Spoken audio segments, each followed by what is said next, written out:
Y señores, tenemos a nuestro profesor, a nuestro maestro, a nuestro sanahueso, señoras y señores, Omar, que hoy tiene un tema dedicado a los niños y adolescentes principalmente, por más que JP se quiera sumar. Dolores característicos en edad de crecimiento. Muy buenos días, Omar. Buenos días, ¿cómo están? Como siempre, un gusto, muchas gracias por la invitación, un gusto estar con ustedes acá.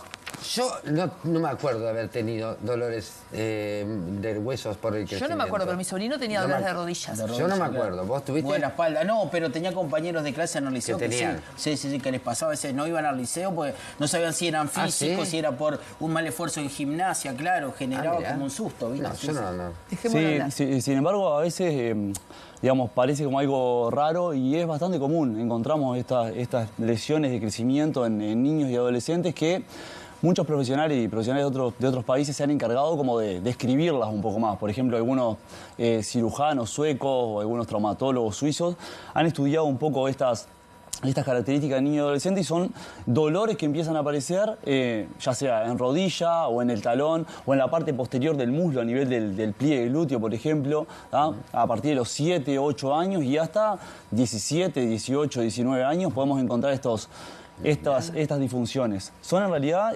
como inflamaciones, por lo menos comienzan así, inflamaciones del cartílago de crecimiento, normalmente donde se une el hueso con el tendón, ahí se empieza a inflamar.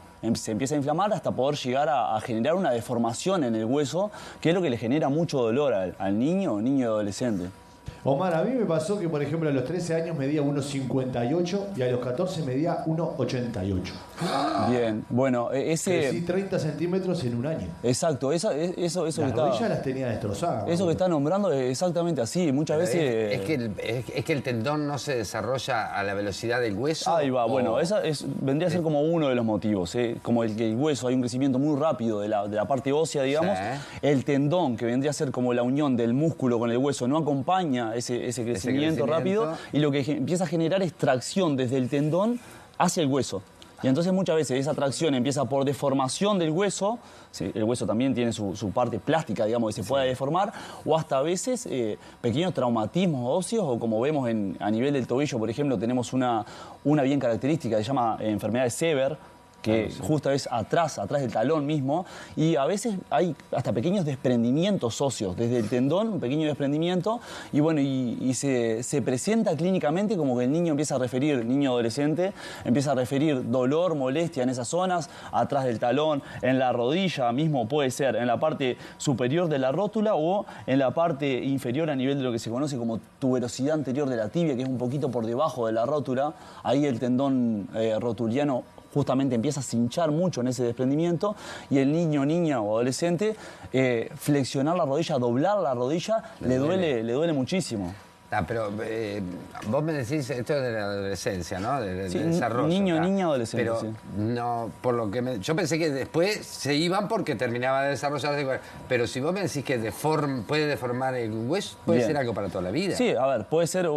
Normalmente este tipo de lesiones, pasado el tiempo, digamos, tienen como tienen un tiempo límite, como que se van terminando, pero puede haber este tipo de lesiones que ya cuando pasa a ser una lesión ósea, obviamente, tiene su repercusión y puede quedar en el correr del tiempo. Toda la vida. Sí, puede generar esos dolores y muchas veces pasa de que también hoy en día tenemos como estos dos polos, ¿no? Tenemos una población en Uruguay sedentaria, por un lado, y tenemos aquellos que hacen un montonazo de actividad. Y nos pasa y vemos a nivel de clínica hoy en día cómo vienen niños, adolescentes, niñas, adolescentes con un montón de actividades y comenzamos a hacer la descripción de las actividades, vemos la semana y tienen partido de mañana, partido de tarde, natación a mediodía, van a jugar al rugby. También ese exceso de actividad o esa mala gestión de la carga mecánica incide en esto y es determinante en esto. Omar, tenemos 4 posibilidades que nos mandaste para ir repasando a una. Exacto. Podemos ir viéndolas de repente. Sí, lo que vos digas, vamos a una. Exacto. Esta que está ahí se denomina, son nombres medios raros, raros, pero van a ver que son cosas bien comunes. Se llama Osgood-Latter. Osgood-Latter es una disfunción que describieron dos cirujanos suizos, Karl Osgood y Robert Slater. Robert Slater, sí, exacto. Y describieron esa disfunción, que como ven allá es bien en lo que se denomina tuberosidad anterior de la tibia, es por debajo de la rótula, en esta zona desde acá, ahí, en ese huesito que te tocas, que sobresale a nivel de la tibia, eso empieza a generar como un dolor, una molestia, inflamaciones reiteradas, y justamente el tendón rotuliano, también se puede denominar ligamento rotuliano por lo que une, tracciona de la tuberosidad de la tibia, pudiendo ocasionar justamente inflamaciones reiteradas, osificación en esa zona, incluso hasta pequeños desprendimientos. Y una característica de esto es que el niño muchas veces no puede correr, le cuesta hasta le puede llegar a costar hasta caminar por este tipo de lesiones. Podemos pasar a la próxima de repente. ¿Otra? Esa es una bien característica, se llama Osgood-Latter. Esta también, dos personas diferentes, Sinding Larsen y Johansson, que también eran dos cirujanos suecos en este caso, que describieron cómo se producía este desprendimiento, pero en el polo inferior de la rótula. Es decir, esto ya está en este huesito, en la rótula, pero en la parte inferior de la rótula, ahí se empieza a producir como esa molestia y genera una clínica como bien agresiva para el niño adolescente, que tiene que normalmente dejar de hacer sus actividades que le gustan todos los días, ir a jugar al fútbol, o mismo puede ser hasta disfrutar de un recreo con sus compañeros por estos dolores y por estas molestias. Claro, que capaz que antes que ellos los descubrieran, vos decías, no tiene nada.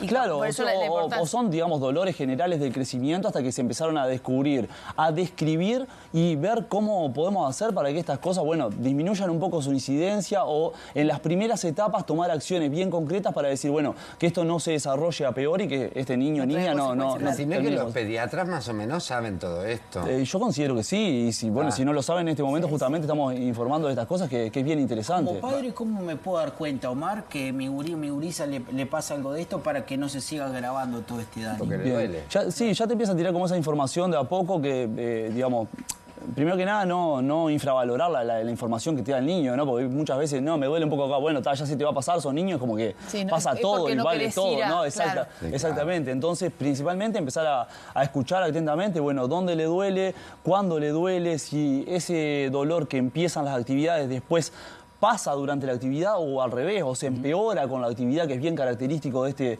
este tipo de lesiones. A medida que transcurre la actividad se va como empeorando, y bueno, llega un momento que hasta ves alteraciones en la marcha del niño. Entonces ya cuando... ¿Otra?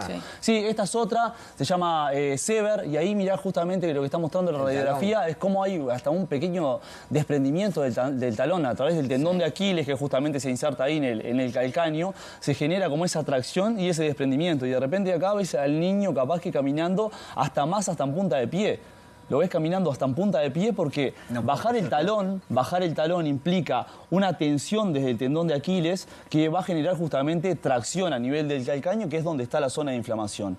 Entonces, en unas primeras etapas, qué interesante sería, bueno, por ejemplo, vendajes accesorios, por ejemplo, donde eleven un poquito el talón y ayuden a facilitar un poquito que esa inflamación no se esté dando constantemente, que es lo que puede producir en el mediano y largo plazo pequeños procesos de osificación, por ejemplo, también en esa zona, o incluso en casos mucho más avanzados, como muestra la imagen, desprendimiento. ¿Pero tienen arreglo estas cosas? Sí, por supuesto que tienen arreglo. En algunos casos avanzados se realizan ortesis, por ejemplo, o incluso acá en Uruguay, ortesis, diferentes elementos que sostienen la zona, que contienen la zona, por ejemplo, botas, por ejemplo, o puede ser incluso hasta yesos. Acá en Uruguay hemos visto niños enyesados por estas condiciones, lo que tiene sus pros y sus contras, ¿verdad?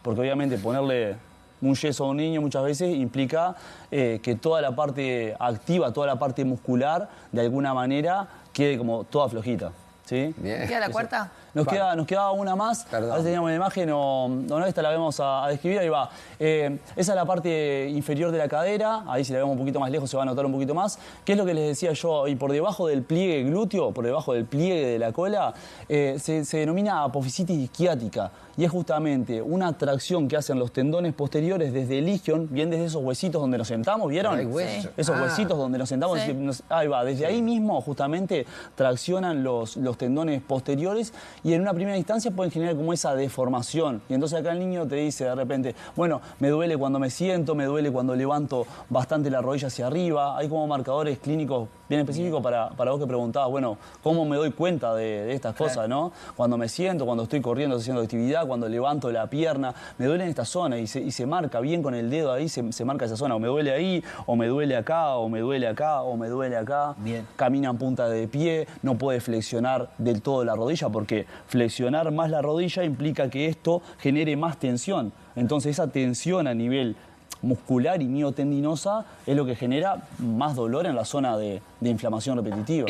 Estos son los 4 más comunes. Esos son como los 4 más conocidos que vemos. Pero podría ser en la articulación del hombro, en la articulación del codo. No es muy común, no es muy común a nivel de... Digo para que los padres... Sí, a nivel de niños y adolescentes no es muy común. Estas, digamos, son como las grandes presentaciones clínicas. No es muy común tampoco. No es muy común. Esas serían como las 4 presentaciones clínicas como más... Que tienen que ver con el crecimiento. Tienen que ver con el crecimiento y acompañado también de una inadecuada gestión de la actividad, en esto que decimos. Digamos, no podemos encontrarnos con niños hoy en día que parecen... No hacen nada y otros que son... No hacen nada y otros que hacen un millón de actividades, parecen adultos y nada. Y la identificación temprana es re importante para ayudarlos. Puede ser ya sea con vendajes, algunos medios físicos, pero también a través de una reorganización de las actividades. Sentarse con los padres y decir, bueno, mirá, ¿qué hace de lunes a domingo? No, mirá, el sábado tiene fútbol justo infantil y el domingo... Los padres le preguntas también eso, no tienen ni idea. No tienen ni idea. Sí. Gracias, Omar, nos tenemos que ir. Sí, perfecto. No se olviden de seguirnos ahí en Uruguay Fisioterapia y Omar Álvarez OK para tener más información sobre estas cosas. Perfecto. Muchas y antes gracias. de irnos le puedo decir a JP...